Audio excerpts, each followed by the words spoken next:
Assalamualaikum warahmatullahi wabarakatuh.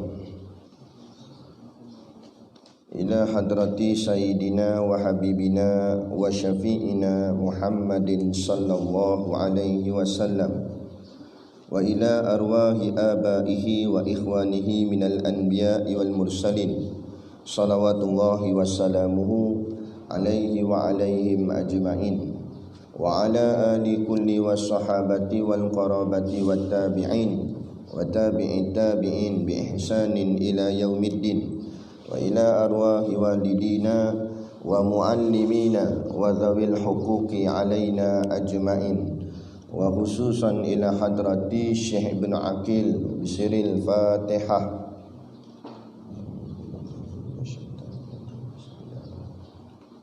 Alhamdulillah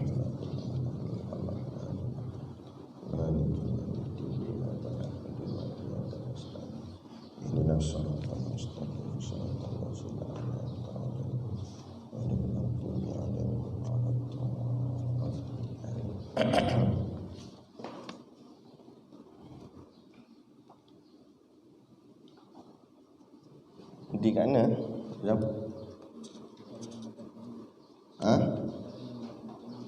Kari membatalkan wudu. Bismillahirrahmanirrahim. Alhamdulillahi rabbil alamin. Wassalatu wassalamu ala ashrafil anbiya'i wal mursalin Sayyidina Muhammad wa ala alihi wa sahbihi ajma'in.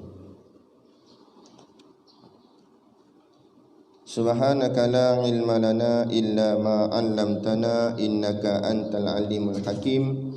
Rabbi shrah li sadri wa yassir li amri wahlul 'uqdatam min lisani yafqahu qawli wa la haula wa la quwwata illa billahil aliyyil azim. Amma ba'd.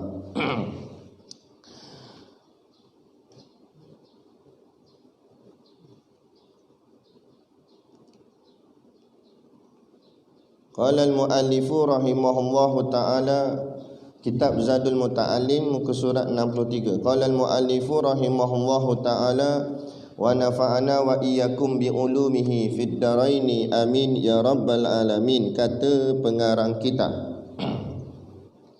perkara-perkara yang membatalkan wudu. Perkara-perkara yang membatalkan wudu itu 6 perkara. Setengah kitab dia sebut 4. Sebenarnya sama je, cuma yang dalam kitab ni sebut 6 sebab dia spesifikkan lagi. Dia pecahkan yang 4 tu, maka jadilah 6. Tapi kalau asasnya 4 saja. Pertama, keluar sesuatu daripada salah satu daripada 2 jalan, kubul dan juga dubur. Keluar salah satu, sama ada keluar kubul atau keluar dubur. Kubul tu maksudnya depan, dubur maknanya belakang. Bagi seseorang hidup. Jadi dia kata keluar sesuatu ni tak kiralah keluar apa pun. Sama ada keluar tu benda yang suci atau tidak suci, sama ada najis ke tak najis ke, sama ada yang dalam bentuk mengalir atau bentuk pejal. Tak kiralah, asal keluar sesuatu dari jalan depan atau jalan belakang, maka batal wudu. Sekalipun yang bukan cair dengan pejal, contoh angin pun mungkin boleh keluar tak? Kok depan pun boleh keluar kalau orang perempuan. Jadi keluar tu batal wudu. Kemudian dia kata bagi seseorang hidup yang berwudu. Yang kata keluar suatu tu batal bagi seseorang yang hidup. Yang ada wudu lah. Kalau dia hidup tapi tak ada wudu, nak batal macam mana? Wudu tak ada. Nak ceritanya batal wudu bila dia berwudu lah. Bila dia berwudu maka batal wudu. Dia kita gini. Hidup kita ni antara 2 je, sama ada berwuduk dengan tidak berwuduk. Tidak berwuduk tu bukan maksud tak ambil wuduk. Tidak berwuduk tu terbatal wuduk. Faham? Bukan sebab tak ambil wuduk tapi terbatal wuduk. Kita banyak salah faham. Okey, baik. Malam tadi mayang isyak kita ambil wuduk. Lepas tu pagi subuh ni kita ada wuduk ke tak ada wuduk? Tu jawab sekali. Apa dia? Apa dia? Terbatal wuduk sebab sebab tidur. Kalau dia tak tidur, tak batal wuduk. Kata malam tadi lepas mayang isyak dia tak tidur pun. Buat apa tak tahu, PUBG ke apa tak tahu. Nampak? Sampai ke pagi taksub sangat kan? Sampai pagi terus tak ambil wuduk, tak ada apa, masa masjid mayang subuh. Bagus kat dia PUBG pun mayang kat subuh. Kena mayang subuh. Jadi sah mayang subuh dia. Sebab apa? Orang kata dia tak ambil wuduk pun. Dah nak ambil wuduk apa? Wuduk tak batal. Faham? Biar 1000 tahun sekalipun, 1000 tahun tak tidur, PUBG punya asal. Nak kentut pun tidak, apa tidak, tak batal wuduk 1000 tahun tu. Nak ceritanya, nak bagi faham. Boleh tu. Jadi bagi seorang hidup berwuduk, sama ada barang yang keluar itu benda yang biasa, sama ada benda yang biasa keluar seperti kencing dan tahi, ataupun benda yang kadang-kadang tak biasa, menyalahi biasa dia kata. Seperti darah. Darah bukan biasa bagi orang lelaki lah kan. Dan ketul batu. Dan ketul batu. Keluar batu. Keluar belakang dia tahan kiri, keluar kot depan aja. Dan benda yang tak biasa ni batal wuduk.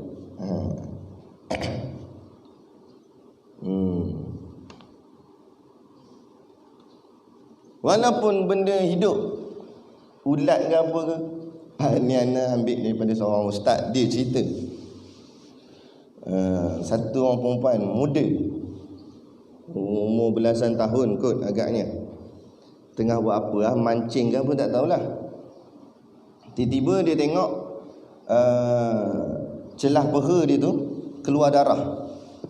Taklah banyak sangat, tapi adalah darah tu mengalir sikit. Jadi dia cuak ni, apa hal darah ni? Dia pun selak lah. Dia tengok orang tak ada, dia selak kain dia. Rupanya apa panggil?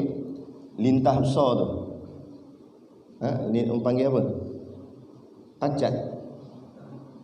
Dah nama lintah tak pacat. Lintah apa? Lintah bulan ke apa kan? Yang besar tu.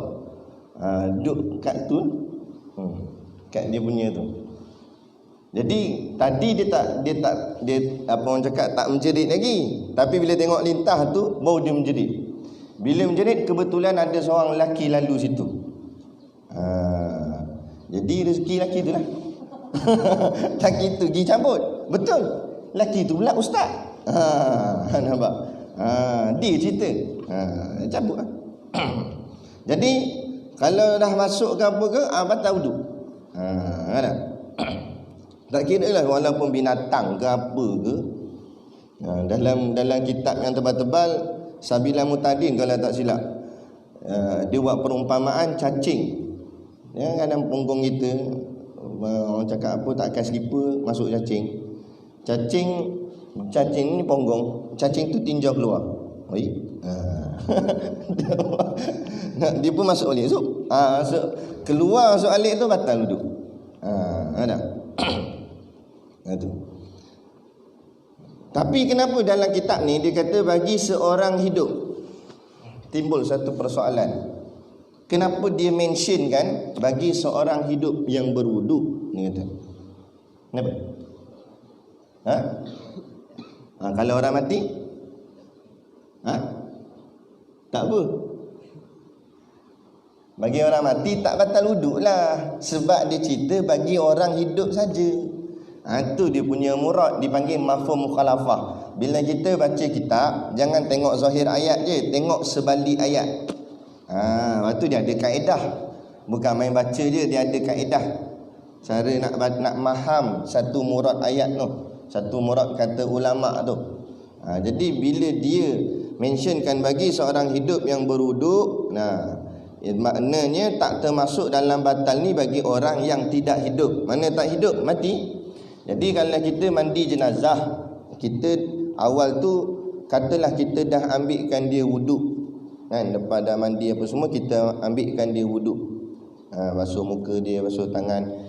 Dan tiba-tiba lepas ambil wuduk tu, kadang-kadang mungkin ada sisa najis lagi yang tak habis keluar. Lepas ambil wuduk tu terkeluar najis tu. Memadai, kata ulama, kita bersihkan saja najis tu. Dah kena ambil wuduk balik tak? Tak. Sebab tak batal pada orang yang mati tadi tu. Tu maksud dia. Lepas tu kena pandailah nak mandi jenazah. Kalau boleh biar ada pengalaman. Kalau ada orang meninggal, gilah. Kalau ada orang offer kata siapa nak belajar ataupun nak ikut ni mandi jenazah. Kalau dia offer lah, jangan pandai-pandai masuk. Tak. Tentang yang mati tu perempuan tadi itulah yang kena lintah tu. Laju dia dengar jenazah perempuan. Kan? Tak boleh. Ya, orang tertentu je yang dikhaskan. Contoh adik-beradik ke apa nama, suami isteri apa semua, ambil peluang belajar, kan, tegakkan badan dia, urut pelan-pelan, bukan tekan kuat, bangun mayat, tekan pelan-pelan, bagi najis tu keluar bagi habis. Kena belajar macam mana. Kedua, tidur yang tidak tetap duduk seperti tidur berdiri. Tidur yang jenis tak tetap duduk, tak masuk, tak tetap duduk, ponggongnya tak tutup rapat. Macam sila ni tak apa, dikira punggung tertutup rapat. Tu maksudnya. Contoh dia buat kata tidur berdiri. Ada gak tidur berdiri? Kuat nak tidur ni sampai berdiri mau tidur. Mujur tak tidur berjalan. Atau bertelentang. Telentang, walaupun pada zahirnya kita tengok telentang tu punggung rapat juga, tidur telentang gini, punggung rapat juga, tapi tak termasuk. Kerana telentang ni kata ulama mudah dia berguling. Jadi mungkin dalam telentang tu dia tak sedar, mungkin dia ada angkat macam ni. Masa tidur siapa sedar. Jadi tidur telentang tak termasuk tidur yang dikira tetap punggung, maka batal juga. Dan jika tetap sekalipun, walaupun tidur telentangnya tu memang tak ganjak, tetap pun batal juga. Ini semua ni pandangan ulama lah, kita ikut sudahlah. Okey, selesai. Yang ketiga, hilang akal. Akal dia hilang. Maksud hilang akal, hilang kewarasan. Kerana akal ni lambang waras. Maksud waras apa dia? Maksud waras boleh fikir. Jadi bila hilang akal, hilang kewarasan. Maksud hilang kewarasan, tak boleh fikir. Tapi tak boleh fikir itu bukan sebab bela. Kalau bela itu mungkin sebab ada masalah. Contoh baru lepas aksiden, jangan tanya banyak lah, orang tu tengah bela sekejap, kan? Jadi yang hilang akal ni sebab contoh kerana mabuk, dia kata mabuk. Tak kira mabuk apa lah, mabuk arak ke, ada orang mabuk laut, naik atas bot pening, dikira juga sebagai macam hilang akal, sebab dia tak boleh waras. Tapi yang bersangatan lah, kalau mabuk sikit-sikit tu tak apa, ni yang bersangatan. Sakit ni maksudnya sakit jiwa, gila lah. Dan ditambah lagi sebelah pun gila. Ataupun lagi pitam ni adik-beradik pengsan, atau sebagainya yang berseangkatan dengan yang kita sebut tadi ni, sama ada mabuk, sakit, gila atau pitam, kawan-kawan dia lah. Selesai. Keempat, kalau kita baca dalam kitab lain, kedua dan ketiga ni dia setengah ulama dia sekalikan. Sebab itulah jadi sikit je. Tapi dalam kitab ni dia pecahkan. Yang kedua cerita tentang tidur tak tetap, tiga cerita tentang hilang akal. Keempat, bersentuh kulit laki-laki akan perempuan ajnabi. Sentuh kulit laki-laki, faham betul, dia kata sentuh kulit, yang bukan kulit tak masuk. Sentuh kulit laki-laki akan perempuan ajnabi. Laki pegang sentuh kulit perempuan yang ajnabi. Maksud ajnabi apa dia? Maksud ajnabi yang bukan mahram. Maknanya yang boleh dinikahi. Ajnabi ni makna sebenarnya terasing, yang terasing, maknanya bukan daripada kerabat ataupun keluarga gitu. Dan kita kena faham juga, kerabat dengan waris tak sama. Banyak orang terkeliru. Waris ni orang yang, keluarga kita yang mewarisi harta pusaka kalau kita mati. Itu panggil waris. Contoh waris ni ada 3 golongan. Golongan pertama atas kita, yang ni ayah mak kita. Golongan kedua setara kita. Setara kita pasangan kita. Kalau suami isteri, isteri suami. Kalau yang golongan ketiga bawah kita. Bawah kita siapa? Anak-anak kita. Itu dipanggil waris. Lain daripada ni tak masuk waris. Yang lain daripada tu dipanggil kerabat. Keluarga kak tapi jauh, bukan daripada bukan orang yang akan mewarisi harta pusaka. Contoh sepupu, makcik saudara, itu bukan waris, itu kerabat nama dia. Itu. Baik. Yang yakni perempuan yang bukan mahram. Jangan keliru pula perkataan mahram dengan muhrim. Banyak orang tersilap sebut. Kalau mengajar ustaz jangan salah sebut. Muhrim orang yang pakai ihram. Orang yang pakai ihram tu kita panggil dia muhrim. Maknanya orang yang berihram. Ihram tu pula apa dia? Yang pakai kain putih tu panggil ihram. Faham?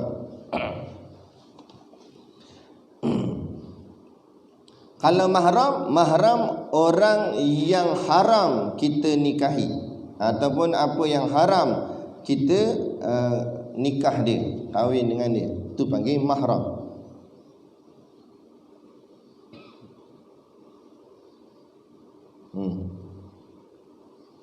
Isim apa ni?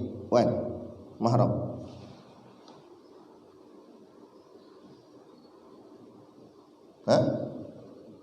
Maf'ul apa? Tak dengar. Isim maf'ul.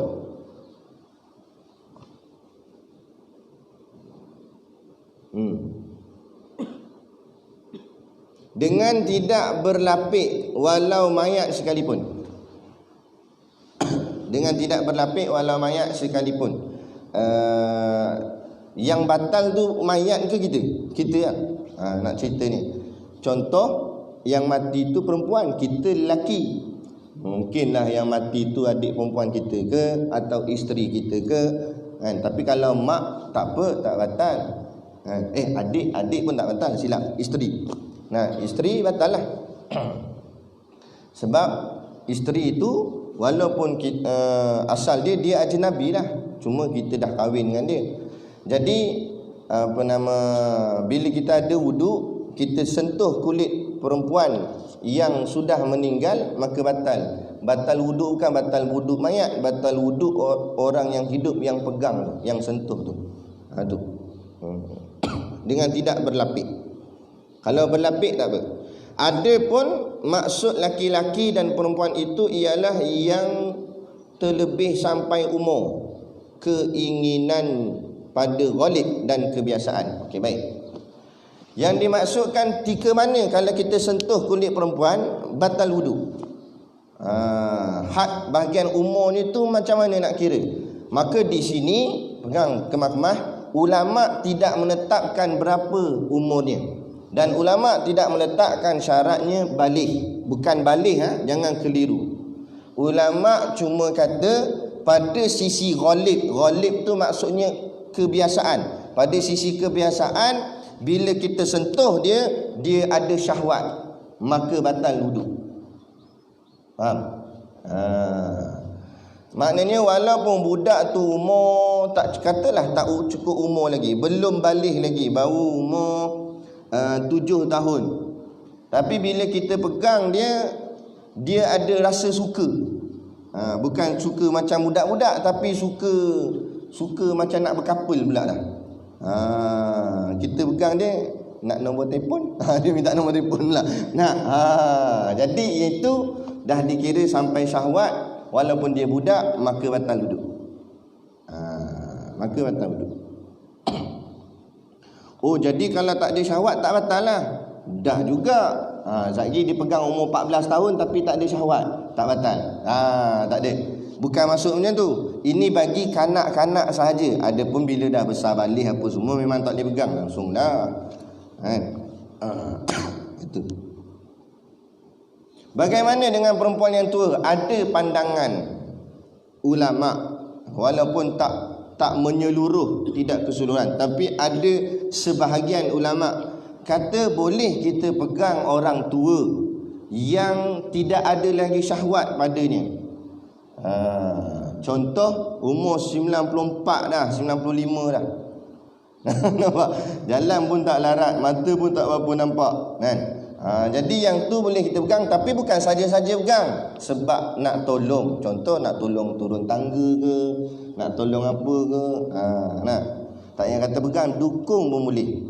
Kan? Tapi dengan sebab ada tujuan. Lepas tu pula orang tu tidak ada syahwat, sebab dia dah uzur, sudah terlampau tua. Tapi kalau dia ada syahwat lagi, tak boleh juga. Umur 94 gigi tak ada dah. Sedapnya dia kata. Tak boleh lagi, dia masih lagi ada perasaan suka tu, bahaya. Nak. Tu. Baik. Dan perempuan itu ialah yang terlebih sampai umur keinginan pada ghalib dan kebiasaan. Dan perempuan yang mahram itu ialah perempuan yang haram berkahwin dengannya. Yang dimaksudkan perempuan yang mahram tu ialah perempuan yang kita haram kahwin dengan dia. Siapa dia? Adik-beradik kita lah. Lagi mak kita. Lagi makcik kita yang adik-beradik dengan keluarga kita. Ada pun makcik yang bukan adik-beradik daripada keluarga kita, tak apa. Tapi tunggu dia cerai lah. Contoh kan? Sepupu masuk tak? Sepupu ajnabi, bukan mahram, sah nikah antara sepupu dengan sepupu. Lepas tu balik raya jangan pergi salam sepupu. Nak apa nama, kakak saudara, abang saudara, tak boleh tu. Itu sah nikah kalau bernikah. Baik. Jadi yang mahram, yang haram kita kahwin dengan dia dengan kerana sebab nasab. Dia ada beberapa sebab kenapa jadi mahram. Pertama dengan sebab nasab. Nasab tu maknanya keturunan atau keturunan keturunan maknanya ke atas dan ke bawah. Mak kita, ayah kita, tok kita, nenek kita, moyang kita, tu semua ke atas dan ke bawah, anak kita, cucu kita, cicit kita, kiralah sampai ke bawah tu. Tu semua haram, tak boleh. Atau keturunan, atau dengan sebab susu. Yang ni yang kedua, dengan sebab susuan. Susuan taraf dia sama dengan asal. Maknanya, contoh macam mana hubungan saya dengan adik susu saya, buang perkataan susu. Maknanya sama macam adik betul lah. Habis kenapa buh perkataan susu? Susu tu nak bezakan dia tak terima pusaka. Kalau contoh mak kita susukan anak jiran, kita dalam masa yang sama susukan kita juga. Kita baby sama dengan dia masa tu. Jadi kita ni dipanggil adik-beradik susu, haram nikah. Ya lawa macam mana pun tak boleh. Sebab dah jadi adik-beradik susu, sebab mak kita susukan dia. Jadi adik-adik susu. Tiba-tiba katalah bila besar mak kita tu mati, maka harta pusaka kita dapat, adik susu kita ni tak dapat. Sebab dia bukan adik-beradik betul, dia cuma susu. Itu beza. Tapi hubungan macam adik-beradik betul. Maknanya tak boleh nikah dengan dia. Tu panggil susu. Atau dengan sebab perkahwinan, ataupun dengan sebab kahwin. Kan kita kahwin dengan isteri kita, lepas tu bila balik kampung bau perasan kakak dia lagi lawa, nampak, daripada isteri kita. Contoh kita teringin kakak, tak boleh dah. Mahram tak boleh tu haram. Tetapi haram yang sementara. Sementara mana? Sementara kita masih lagi ada hubungan dengan isteri kita. Katalah tadi mati isteri, kan, tercekik ubat gigi, mati. Bila mati boleh nikah pula dengan kakak dia yang lawa tadi. Apa? Kan? Mati pula kakak dia, tercekik beruh gigi pula. Kahwin pula dengan yang lain pula. Boleh. Tapi menyatukan dua adik-beradik sebagai madu tak boleh. Seperti mana Saidina Uthman bin Affan, Nurul Ain, dua cahaya. Kerana apa? Dia bernikah dengan dua orang anak Nabi. Dua-dua anak Nabi jadi isteri dia. Bila anak Nabi, isteri dia yang pertama anak Nabi juga meninggal, kemudian Nabi sendiri menikahkan dia dengan seorang lagi anak perempuan Nabi. Jadi dia dapat dua anak Nabi. Hebat. Baik.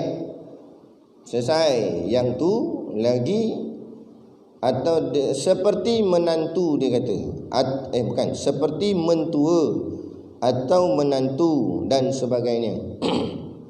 Mak mertua, ingat mak mertua ni mak kita sampai mati.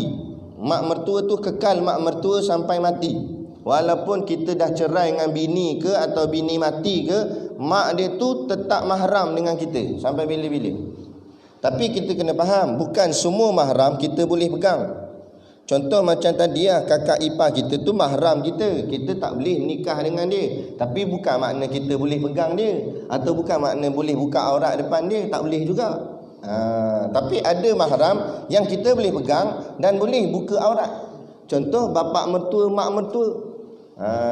Biar mengaji lah.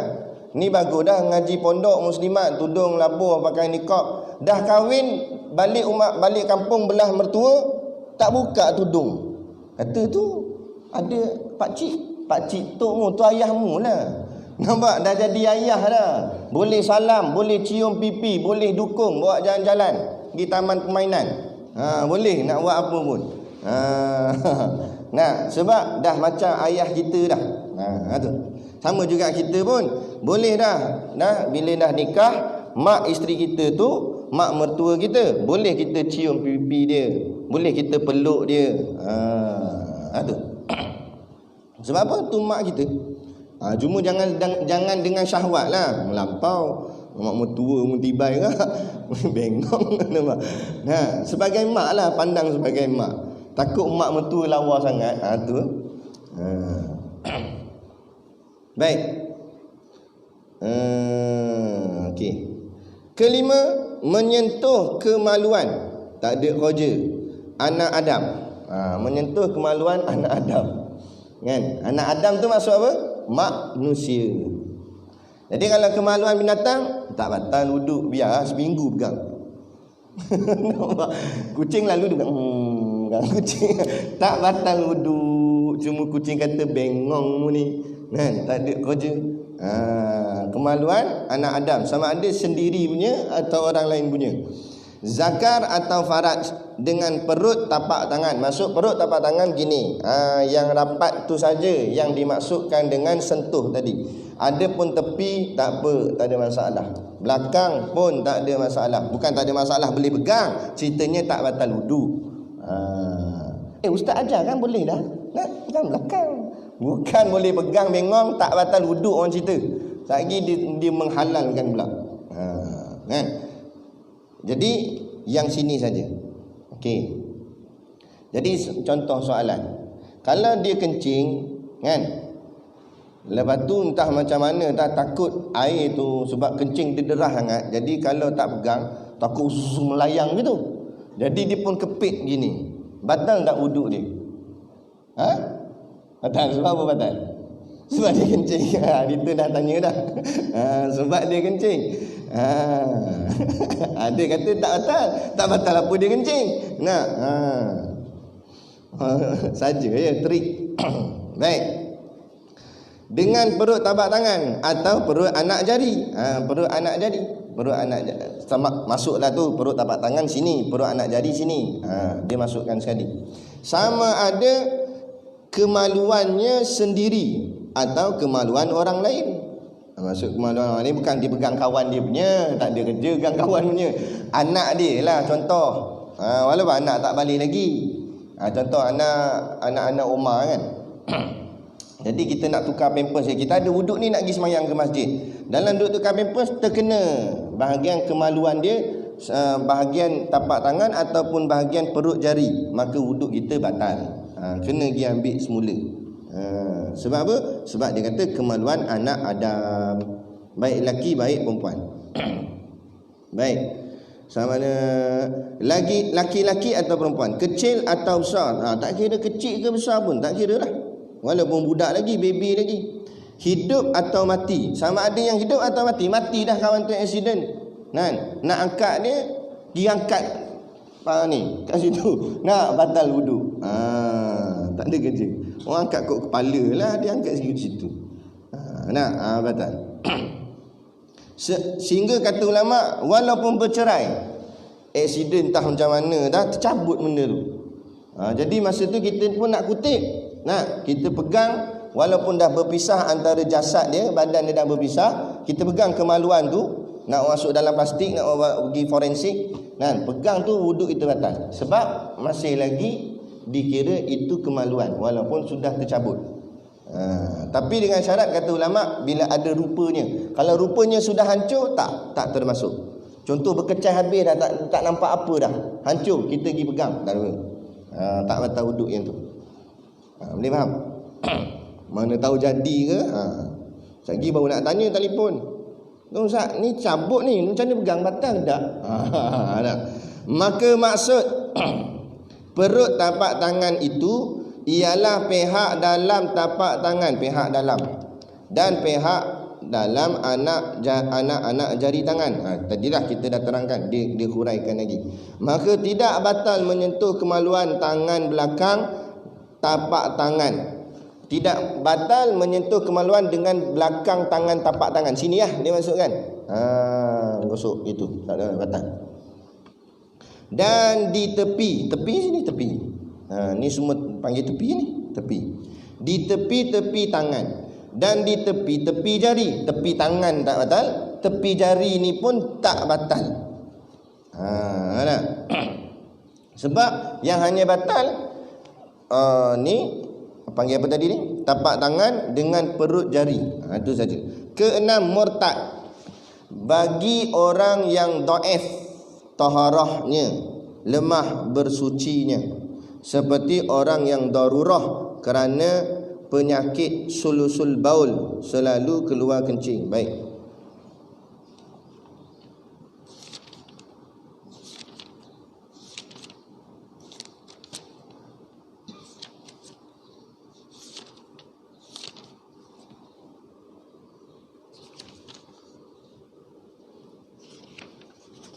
Ya.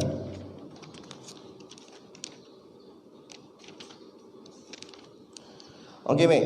Kita baca satu dia kata murtad tu batal. Tetapi ada nota dia. Ada, kita panggil dia dobit dia. Bagi orang yang dhaif taharahnya. Maksudnya bagi orang yang tidak dhaif taharahnya ataupun kuat dia punya taharah dia, tak batal dengan sebab murtad. Macam mana dhaif taharahnya?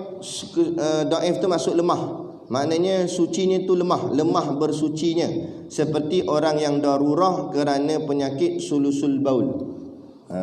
Seperti orang yang ada penyakit sulusul baul, kencing tak lawas. Kalau dia berwuduk, wuduk dia tu tak kuat, wuduk dia lemah. Bila lemah, kalau murtad batal wuduk. Tapi kalau wuduk orang biasa, wuduk dia kuat, maka kalau murtad tak batal wuduk lagi. Murtad ni tak batal wuduk, murtad dia batal semayang. Sebab wuduk tak berkait dengan ibadat, wuduk tu berkait dengan kesucian. Tapi bagi yang kuat, adapun kalau taharahnya lemah, batal. Seperti dia kata sini, sulusul baul, orang kencing tak lawas, penyakit kencing tak lawas. Atau yang seangkatan dengan sulusul baul. Dia bila sebut penyakit yang lemah ni, dia ada 3 jenis. Ingat, yang pertama sulusul baul, yang kedua apa dia? Isti apa? Kita sebut isti, dia pun isti. Lepas tu kita suruh sambung tak sambung dah. Apa? Istihadah. Tu pun penyakit juga perempuan. Yang ketiga, daimur rih. Daimur rih tu maksudnya kentut pula tak lawas. Bukan kentut tak lawas, maknanya kentut tak berhenti. Daimun tu maknanya berpanjangan. Rih tu angin, keluar angin berpanjangan. Daimur rih nama dia. Bila sebut penyakit yang kena tahfuz ataupun kena berjaga-jaga, tiga ni: sulusul baul, istihadah, daimur rih. Ingat sampai bila-bila.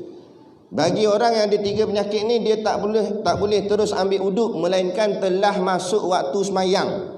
Dah yakin waktu semayang masuk, baru boleh ambil uduk, tapi dengan syarat-syarat tertentu. Dia kena bersihkan dulu, lepas tu tutup, lapikkan dengan kain ke apa. Contoh kalau kencing, bila dah masuk waktu, baru basuh dengan air, ambil kain, tutup. Lepas tu dah lepas tutup, terus ambil uduk. Lepas ambil uduk, terus mayang. Dia kena buat mualat, tak boleh diselang dengan benda yang lain. Kalau selang, batal uduk dia, kena buat daripada mula balik. Masa bersihkan tu pun kena tunggu masuk waktu dulu. Bersih awal-awal tak sah, tak jadi. Itu panggil sulusul baul, istihadah dengan daimur rih.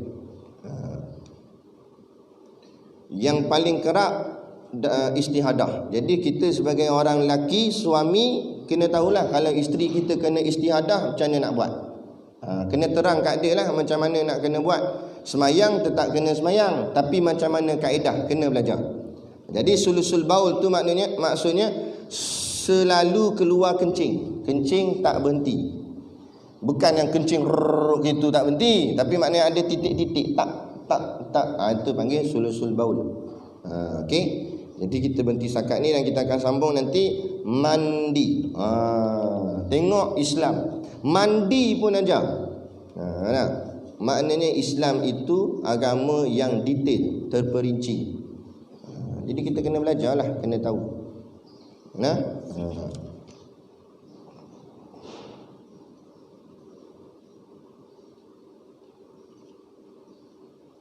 Tapi itulah belajar ni dia kena ikhlas. Kalau masuk kuliah sekadar nak jaga hati, tak payah masuk. Masuk kuliah nak jaga hati, tak payah masuk. Daripada orang cakap apa, memedihkan mata guru saja. Jadi biar nak belajar, betul-betul nak belajarlah. Kita nak ambil ilmu.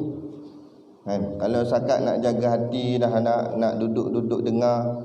Nak duduk-duduk dengar tak payah. Duduk dengar, pergi tengok YouTube tak apa dah. Jadi gini kita nak mengaji sungguh. Ngaji ada adab-adabnya. Jaga adab-adab dia. Lepas tu satu lagi pesanan, kita jangan lupa daratan lah. Mentang-mentang kita sudah bersayap, kita dah boleh terbang, jangan kita lupa sarang. Kata ulama, berkawanlah dengan gurumu, tetapi jangan jadikan gurumu macam kawan. Faham maksud dia? Maknanya kita berbaik dengan guru kita, tapi jangan buat guru kita macam member. Buat lebih kurang aja. Kita hilang adab. Masa zaman kita jahil dulu, tak reti apa, kita betul-betul menuntut dengan dia. Tapi mentang-mentang kita gah dah, kita ada nama dah, atau tempat dah kita pergi, kita lupa pula siapa asal usul kita. Macam mana asal kita? Hebat mana pun kita, andai kata hafalan kita lebih banyak daripada guru kita, hadis kita lebih cekap daripada guru kita, ketahuilah kamu tetap di bawah tapak kaki gurumu. Walaupun kita muda, guru kita tua, kita boleh berlari, guru kita mungkin tak larat dah berlari, jalan pelan, jangan potong dia. Tak payah kata potong, jalan sebelah dia pun tak layak lagi, sebab dia guru. Guru ni makam dia lain. Sekali dia tak reda, hilang habis ilmu yang kita belajar selama tu. Tak ingat apa dah, hidup pun tak berkat. Jadi terumbang-ambing, akhirnya tersasar perjalanan. Tu kadang-kadang kita tengok ada setengah ustaz-ustaz yang terpesong jalan dia, tersalah pilihan jalan dia. Mungkin ada sebab dia ada, orang cakap apa, derhaka dengan guru atau tersalah adab dengan guru. Tengok orang yang duduk dalam perjuangan PAS, duduk bawah bimbingan Tok Guru Haji Hadi, tapi tak ada adab dengan Tok Haji Hadi, akhirnya tengok Allah konarkan jalan dia macam mana. Bukan orang biasa-biasa, hebat-hebat semua. Khalid Samad, Mak Sabu, Hanifah Maidin tu bukan lekeh-lekeh tu. Belajar bidang syariah, agama, hebat, dia ada ijazah. Keluar buku masa dia dalam PAS, keluar buku banyak, keluar buku tulis bab agama. Tapi tengok cakap dia hari ni, pesong habis. Siapa pesongkan? Allah. Sebab apa? Sebab tak beradab dengan pimpinannya, dengan guru dia. Lepas tu kita jaga. Macam mana pun tetap kita sebagai anak murid sampai bila-bila. Berbaik, berkawan tak ada masalah, tetapi adab ada batasannya. Jangan sampai terlebih. Jangan sampai tahap melampau sehingga mengecilkan hati guru. Guru kalau dah kecewa nak pulih balik payah. Dia nak pulih balik payah dah. Takut tak berkat. Macam Ana selalu ceritalah. Ana dengan Tok Guru Siddiq Noh, Ana lebih suka Tok Guru marah Ana atau tengking Ana atau tinggi suara dengan Ana daripada Tok Guru tak cakap dengan Ana, tak memandang muka Ana. Itu lebih memedihkan hati. Kerana kalau dia marah tu masih lagi ada tanda sayang dia kat kita. Tapi kalau dia langsung tak nak cakap dengan kita, apatah lagi melihat wajah kita, itu tandanya dalam hatinya sudah membenci kita. Bila benci macam mana nak berkat ilmu? Lepas tu kita renung. Kalau guru tak memandang kita pun kita sudah, orang cakap apa, gelisah, sudah risau, sudah sedih. Bayangkan kalau Tuhan tak memandang kita, macam mana? Antara tanda Allah tak memandang kita, Allah biarkan hidup kita terumbang-ambing tanpa melakukan amal ibadat. Jadi kalau kita jauh daripada amal ibadat, jangan rasa seronok, takut-takut Allah dah mula tak memandang kita.